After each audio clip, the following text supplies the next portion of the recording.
When did you enter the military? It was August of 2004.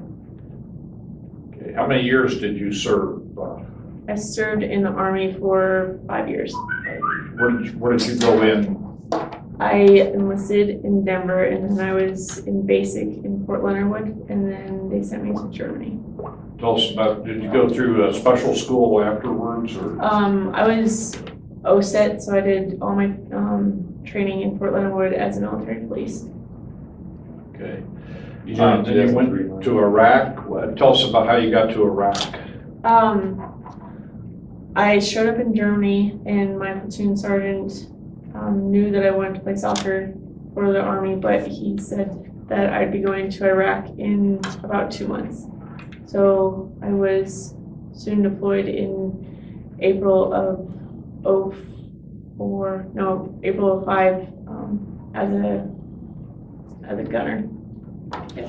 Well, now you kind of went and tell us how you got into the military. You wanted to go into the Air Force, and your father didn't think that was a good deal, or you tell us about that. I wanted to play soccer since I was 5 years old. So I knew that the Army had a back door into the Olympics to play soccer. So I showed up at the Air Force for a meeting, and they blew me off. So my dad said, let's go talk to the Army recruiter, and the Army said, yeah, we could definitely hook you up to play soccer. Sign the dotted line, and I did not play soccer. Okay. All right. Tell us about how you received your injuries and when you got to Iraq. It was my second deployment. I was in the turret for a routine patrol with some Iraqi police, and we were just training them to do security for their town. And it was about 2 a.m. in the morning, and the Iraqi police kind of set us up, and we were right by a mosque, and they improvised explosive device, hit my truck, and my head was thrown back into the turret, and I got a pretty severe concussion, and I didn't know. Were you out for a long period of time, or? I was out for 30 seconds, and then I came to. Then you came to? Just sat there. Then everything was okay, or did you see stars, or? 2 hours later, when I was able to finally exit the truck, I was seeing stars, and I was pretty dizzy, and my head hurt really bad, and I was down for 3 days. Just had cotton in my ears. Just taking it easy, but then I went right back out. So, but were you experiencing headaches, or? Yeah. Even though you went back out? Yeah, for the next 3 months, I believe I experienced headaches and everything that comes along with concussion, but I didn't know what was going on. Yeah. This was a long-term type thing. It went for a long time. Tell us a little bit about what you suffered from over a period of time afterwards. What sent me back to launch stool was I developed Bell's palsy because my best friend died, and I blame myself. So I had facial paralysis of the left side of my face. When I got to launch stool, they saw that I had trigeminal and occipital neuralgia, which felt like a softball being shoved into my skull, and I had a knife being stabbed into my temple, and that continued on for 8 months, even though I was on Percocet, Vicodin, morphine patches, and nerve ablation therapy, and I couldn't even walk up a flight of stairs. And so this would go on for 8 more months, just going into the doctor, begging for more medicine and asking for help. So now you had surgery. Was that over there, or did you come back here to get that surgery? I came back. Tell us about that. I came back home because my PTSD was so bad. So they wanted me close to my family. And so when I came home, they said that brain surgery might help. And so I had brain surgery to try to alleviate the pain, and that didn't help. Now, you were introduced to hyperbaric oxygen treatment, and you were, Robert Alvarez, I believe, helped you segue into that. Tell us how that transpired. After the brain surgery, I met Robert Alvarez as I was transitioning out of the Army, and he looked at me and, you know, saw that I was still in large amounts of pain. He said that, you know, there's a clinical trial and he's going to do his best to try to get me into it, even though I didn't meet all the criteria. And so they sent me down to New Orleans with Dr. Harch, and after 40 treatments, I was improving much more than any meds I'd ever been on or any brain surgery I'd ever had. How long were you down there in Louisiana? 40 days. I was down. 40 days. So just a treatment a day? It was 2 day. 2 a day. Weekends off. And yeah. Okay. What were the results of that first hyperbaric oxygen treatment? What did it relieve right away?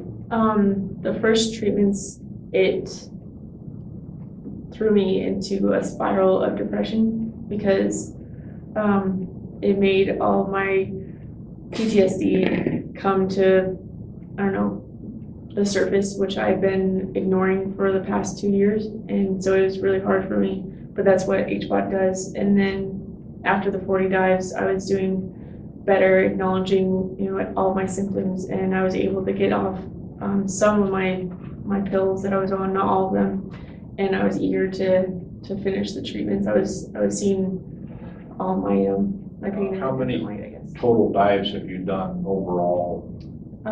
It's got to be over 150 now. 150? Yeah. And some of them are for maintenance? Yeah,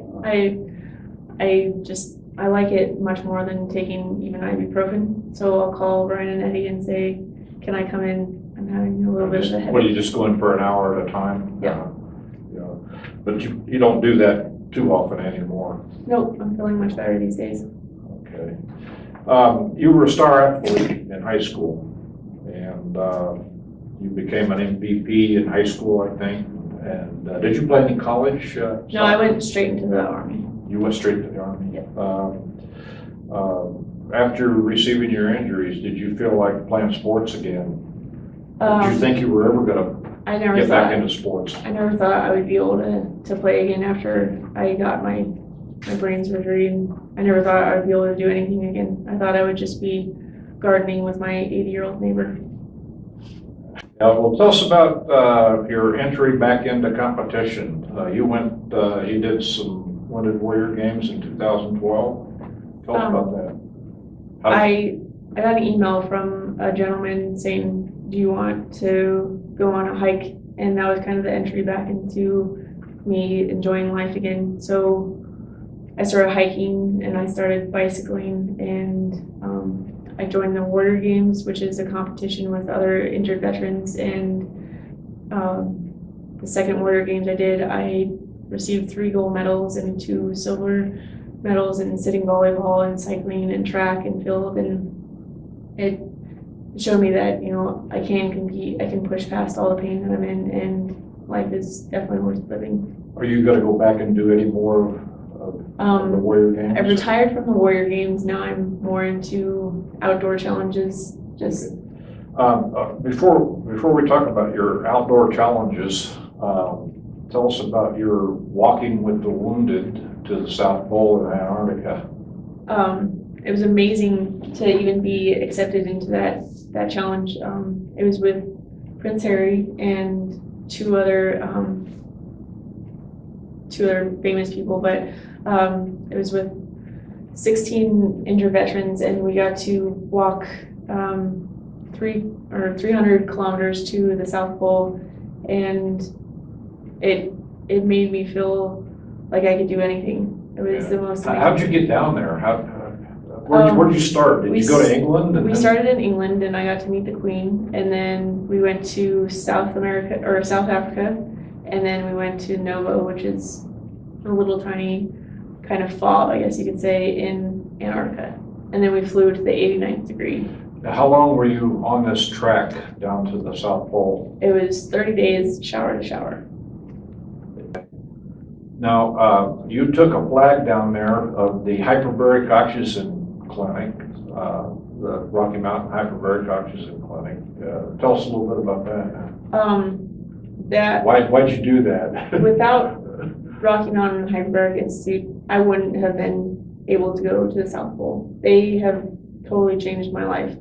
I went from not walking up 5 stairs to being able to ski across the South Pole. So I can only thank them enough. So, okay, now let's talk about what you're doing right now. You just climbed Denali in Alaska, right? Tell us about that. What's going on with that? My climbing partner and I just attempted the second time to climb Denali, which is 20,300 feet, and we took the names of 400 fallen comrades from World War II to the most recent Afghanistan, and we were able to fly the flags on the top of the summit, and it was undescribable. It was almost like going to the South Pole, and the fact that we did that by ourselves, and it's amazing. How long did it take you to climb? We made it in 13 days. 13 days? Yeah. Okay, you're enrolled in Colorado Mountain College now, and in Leadville, Colorado. And what are you pursuing, and what are you going to do with I'm going to this college education? To get my associates in outdoor recreation, and then after that I'm going to pursue a certificate in nonprofit work, so something around helping veterans.